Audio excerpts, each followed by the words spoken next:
when you know someone's planning for you and you counter attack, like as a batsman, if you go out and you're like, I know they know this is my weakness. Like it elevates your game to the next level, and then you start thinking, oh well, maybe I could have played international cricket.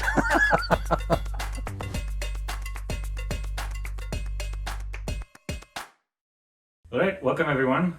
This is the inaugural episode of a new podcast. We are calling ourselves Off Stump Line, please. This is an endeavor that both of us have been talking about for a while, and we're finally here.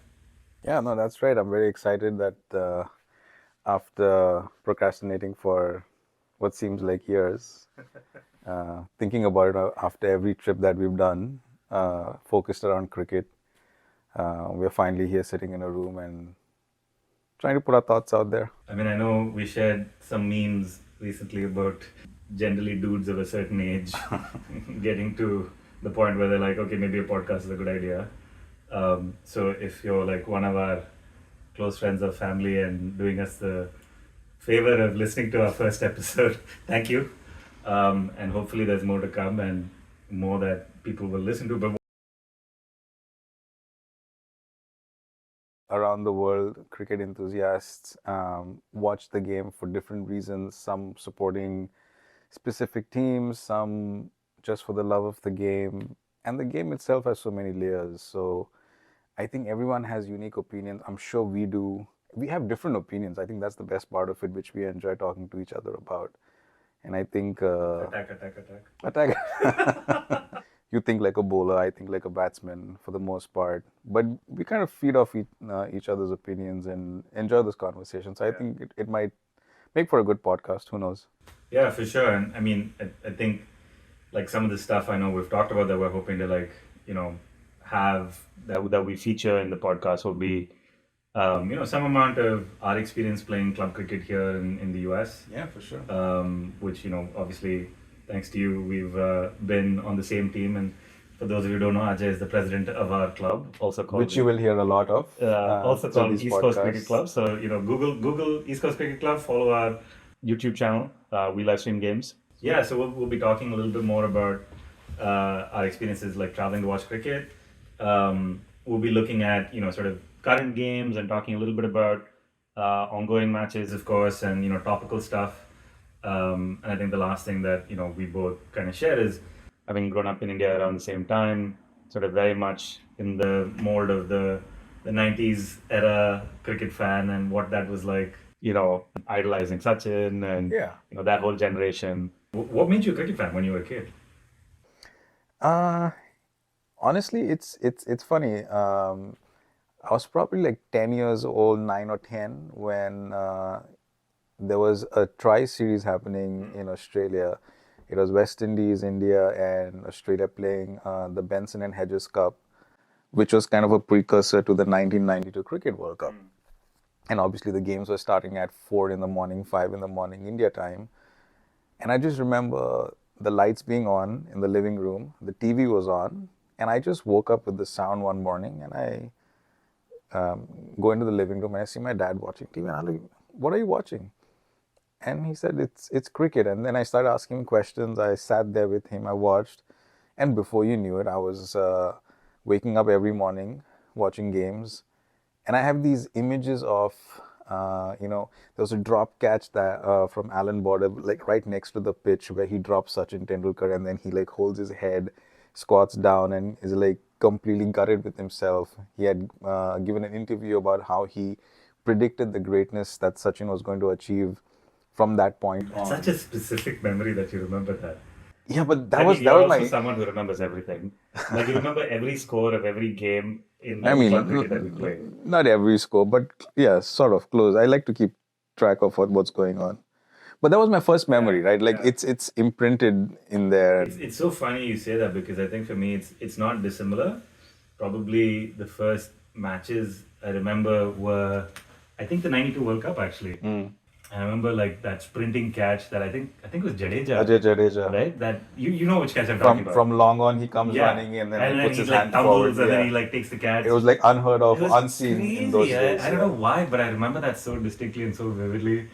And it was the same thing. Like my dad would be up sitting on the edge of like the coffee table with the TV on, and early morning because it was all Australia, and that's really I would say how I got to start watching, and of course maybe different from Goa, like I had an opportunity to like be around cricket a lot more. Um, I remember going with my dad to see the '93 Test at Chek Park where India played England. Yeah. And it was an amazing game because at the time, like Kapil they were still playing. Sachin made a century. I think Kapil hit a 50 and avoided no follow on, but he made a 50 that game, and we beat England by an innings or something like that. But Sachin made 136 that game. That I remember, and I think I was hooked from that moment on. Like just that experience of being in the stands, being part of the crowd, watching the rhythms of the game. Yeah. Like you're hooked, right? Like it's just like crazily addictive. What's maybe a little different or unique about what we're trying to do here compared to like 100 other podcasts that are out there? It's just what we discussed, I think, just sharing our experiences. And I think there's a little bit of nuance to also having lived and played cricket in a place like the US where the infrastructure is not in place, and there's a little bit of my E3C presidential stuff coming through, but I think it just gives you a different appreciation for the, I guess, opportunity that you still have here. Yeah. Versus if you compare the infrastructure that existed in India when we were growing up. Right. I remember playing gully cricket through the 90s, and then when I started working and playing adult cricket, it was still somewhere in Bangalore where there were like 10 cricket games going on a large field, and you're just trying to find a spot, and like you hit a ball and somebody catches your ball and you're frustrated with that guy because, hey, it was going for a boundary. Of course it was going for a boundary because I hit the ball. From there, then to move to the US, and for the most part, like I think we complain a lot, but I think I mean, cricket's a huge part of our life here. So in our league, the Mass State Cricket League here in Boston, we have how many divisions? Is it 5 divisions? 5 divisions the last 2 years. Before that, it was 6. And each division has about Each 12, division 10. has 13 teams, with the lowest division having more than 13. The lowest division has, I think, 15 on last count. So that's a large number of teams. I mean, yeah, there's a lot of people playing, and there's like, as you were saying, I think a lot that was built up in terms of interest, enthusiasm. Like even if infrastructure hasn't really quite caught up yet in terms of grounds, there's like you were kind of, I would say, like a key advocate in terms of getting a new facility, kind of advocating for it in a part of town where cricket's been played actually for a long time, right?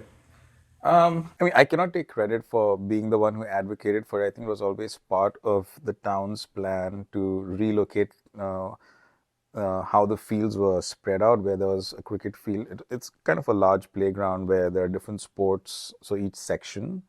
And they had cricket on one side and then another cricket field. So they kind of rearranged everything. And so my contribution to that was more about how to make sure that specific, like, don't forget that it's not south that you have to have the cricket pitch, or if the location of bleachers. If they're thinking about a scoreboard, what would be the ideal location for that? The dimensions, some of the things that when I was attending those meetings, could have been overlooked.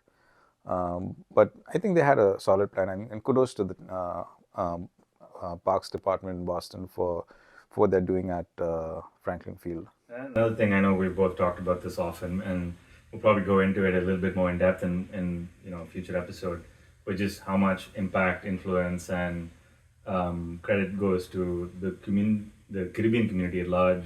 Yeah.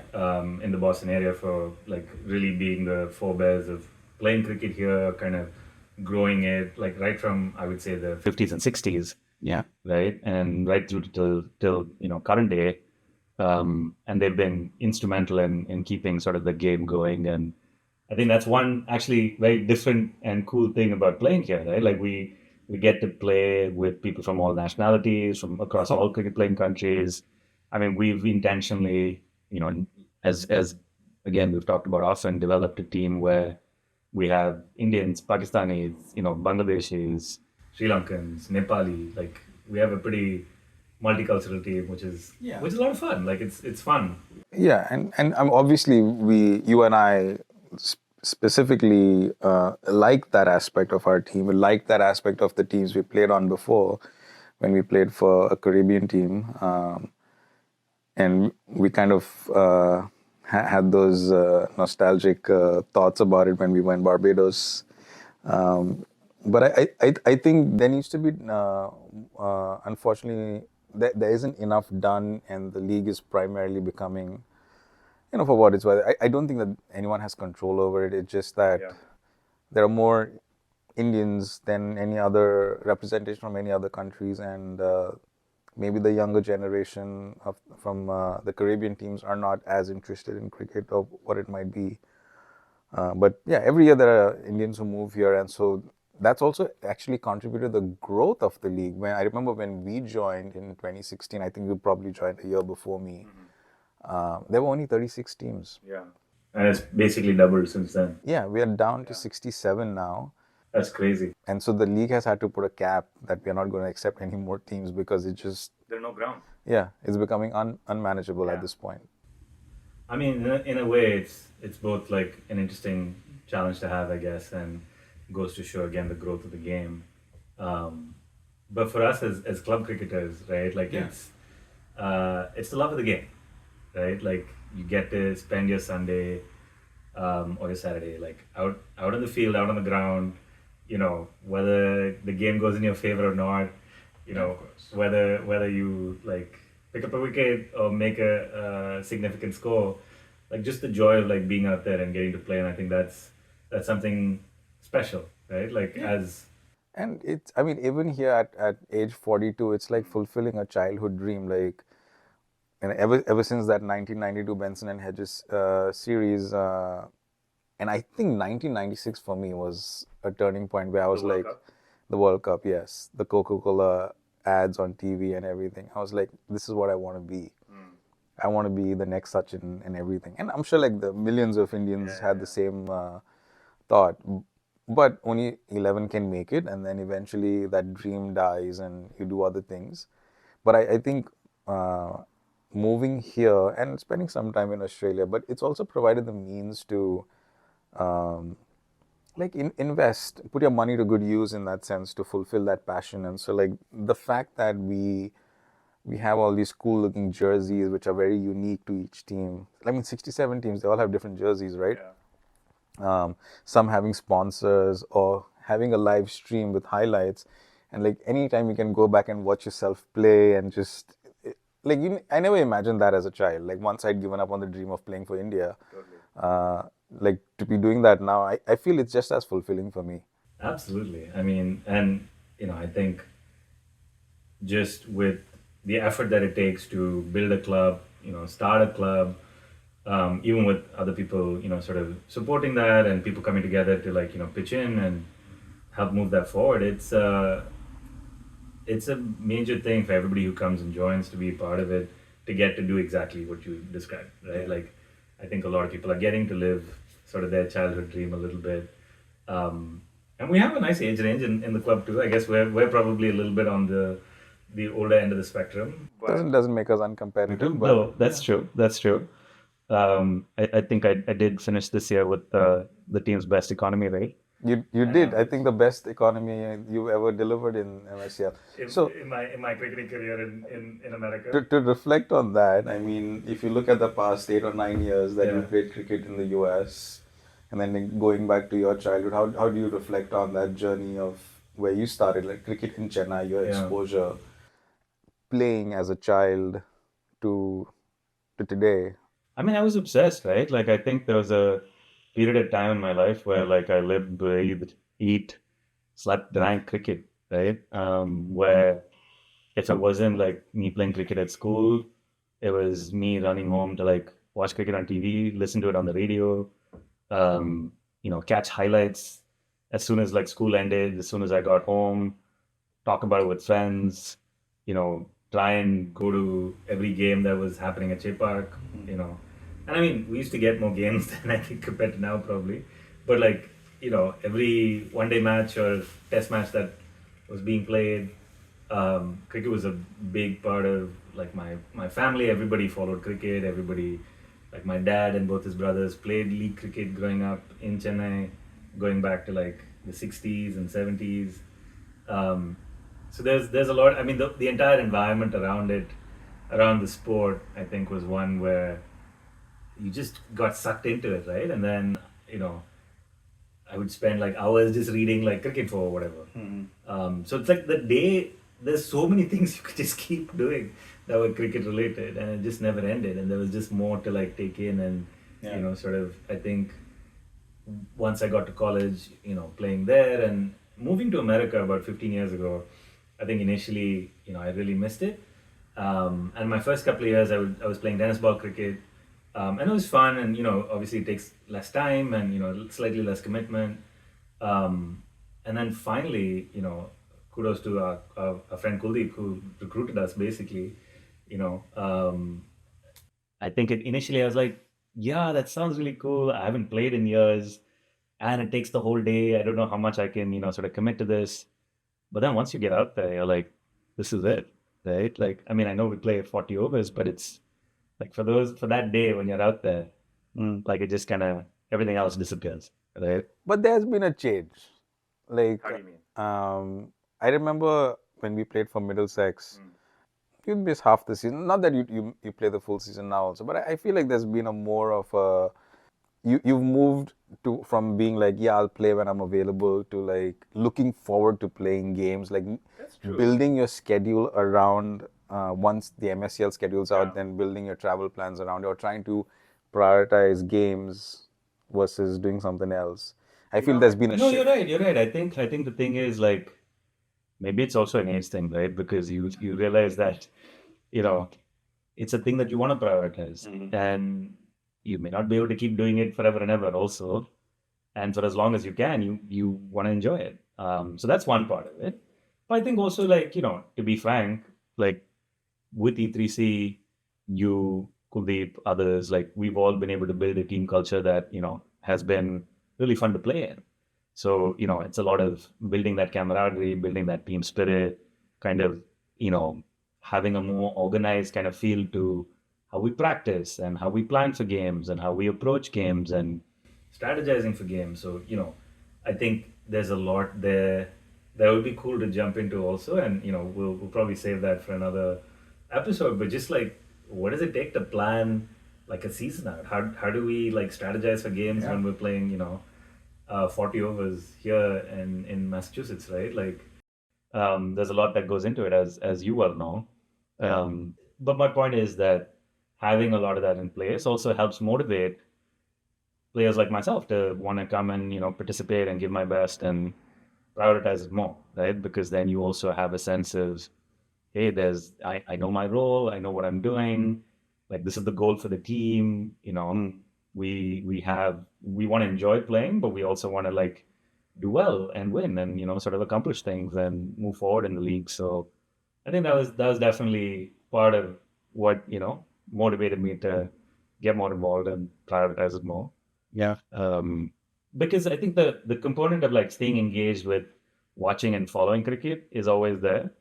Um, that doesn't really diminish. Like every India game that's on TV, and for that matter, even any other game, for the most part, like I'm catching highlights, as I know you are too. Yeah, I mean it's because where we are living, right? I think the second test is going to start in a few hours. It's going to be past midnight. It's impossible for us to, and if you do decide to watch, then you're probably sleeping at work the next day. So, which I've sometimes been guilty of.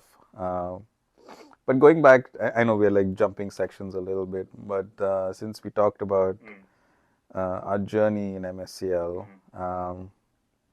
we just concluded our Pro 40, the 40 over season. And for those of you who don't know, like our club has two teams, and Arjun and I have been playing on the second team, which was formed about 3 years ago.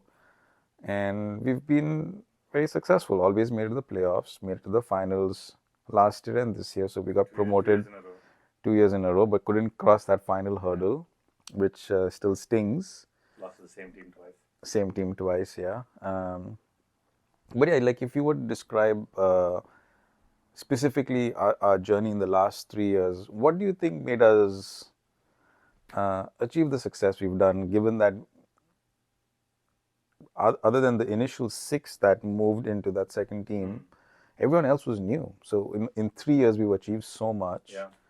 What clicked? Like, what's the secret to that success? That's a really hard question and a good one. I mean, I think there's a combination of things, right? One is obviously setting the team culture and, sort of, I think really having a sense of the strategy and the plan and, sort of how different players fit into it, what people's roles are, and being able to clearly, communicate that to everyone. And I mean, here's the thing, right? Like club cricket here in the US, everyone wants to get a play. Everyone wants to bat up the order. Everyone wants to bowl a huge number of overs, right? Like that's just, we're not the Indian team where. You're not paid to play. Yeah. Yeah, We're and I paying mean to also play. like the idea is that like you want to play, right? So it takes some, I would say, uh, building off that team culture to make people feel comfortable to say that like, okay, you know, I don't need to. I know that I can bat well at 4, or I know that I can bat well at 7, or whatever it might be, and that's my role, and I'm going to enjoy doing that, and I'm going to contribute to the team that way, as opposed to everyone being like, I want to bat one drop, right? And I think that's actually a significant, reason for our success because I feel like a lot of teams in the league, right? Like people are still fixated on how can I bat the most, how can I bowl the most, like on their individual performance. So it's really about getting people to gel together as a team and getting to really, sort of build that team culture. We were lucky in a sense to also have new entrants to the team who kind of bought into that, who were also quite, very skilled. We had, new players joining us, younger players joining us as well, who've performed like brilliantly, who've really embodied, I think, that like culture aspect too. Yeah, we've had like great leadership. So I think, all of these combined probably. I'm curious to hear what do you think? What's your answer to that question? No, I think you hit the keynotes. I think culture was definitely the most important thing we focused on, and in making sure that people bought into the idea of what it means to be on this team. If you buy into that, if you focus on your role and focus on playing together versus win, lose, I get to do this or that, then success, even if it doesn't mean a trophy, you'll still feel fulfilled at the end of the season. And I think that's what That sense of enjoying playing together. yeah, I think that's what we felt in the first season, because the first season was very challenging, right? We went into a lot of games with 10 players, or like a player who had not played cricket, but he's just there to support us, and he's like, all right, I'll be the 11th guy on the field. Yeah. And we almost pulled off upsets even with those kind of situations. We bowled really well in that first season. I think batting is always a difficult thing to get to click, but I think now we have sorted out for the most part what our batting order is. But people stayed together. People like understood there is something here. Everyone saw that vision, and I think kudos to Sandeep for the job he's done over the last 3 seasons. And Sandeep's our captain. Yeah. There's a lot of work that goes into it also, right behind the scenes in terms of the planning and the preparation, and how do I execute certain plans, or if I want to bowl a certain way, or if I'm trying to set up my innings and sort of perform a role. So that individual level preparation, but then again, I think the additional piece is really like the strategy, right? Like how much do you plan in terms of trying to view footage of other teams' games, and planning for batsmen in terms of what their strong areas are, and who the sort of top scorers are on other teams, and really thinking about field placements. And I mean, all this may seem, I think, normal in the course of how you plan for a game, but the actual doing of it can be quite intense also. It can, and it's a lot of fun. So it's interesting that you mentioned the footage piece because when we were playing for Middlesex, no one was recording and televising games or live streaming games. Yeah. And then we sort of started it in 2021 where we would record and upload, and then 22 onwards we were streaming. And now everyone's doing it, right? And so a lot of that planning, like previously I knew when You're a revolutionary, Ajay.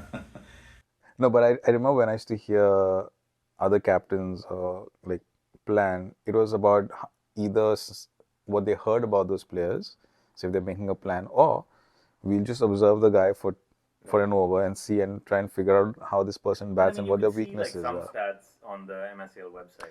But those are not always accurate because what's accurate is their strike rate, runs, how many boundaries they may have hit. But then you're so reliant on the accuracy of scoring. If somebody chose to say, okay, he hit the boundary in this area versus that area, and we know we cannot trust that. So the footage has really helped, and I know working with Sandeep that we've used that to our advantage, and I'm sure other teams use that when they plan for our players as well.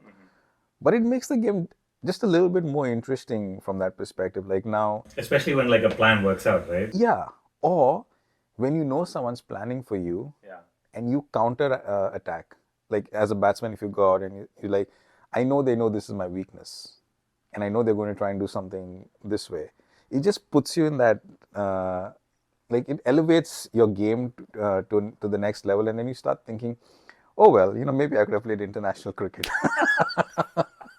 Or it's like you get a little taste of like, yeah, this is what video analysts do. I mean, if you look at the test, right, following the Australian team, the kind of stuff they talk about to each other or the frustrations that they have is not any different than what we do in our games. No, we're exactly the They're same. humans after all. It's just that they have better So you ability. still have the dream of being a test player, huh? There's a short on YouTube, but probably on Instagram also, of this comedian who says that a man, no matter how old he is, never leaves the dream of being a professional athlete, which is why they wear jerseys and walk around because they're always ready to sub. Well, I mean, you made it to the what is it, the over 40 tournament. Yeah, I mean that is You're targeting the 50 plus US team. not really. I'm just trying to But why you build should. longevity in my recreational cricketing career, if you will. So no target for like over 50 US national team? I have no target. It's I quite mean, tough. that's what they say until they make it, right? It is quite tough to make it on one of these regional teams or zonal teams, let alone the US team. But you have like some 7, 8 years for that, no? Yeah, why not? One can aspire. One can aspire. All right, I think that wraps us up for episode number 1 of Off Stump Line, please.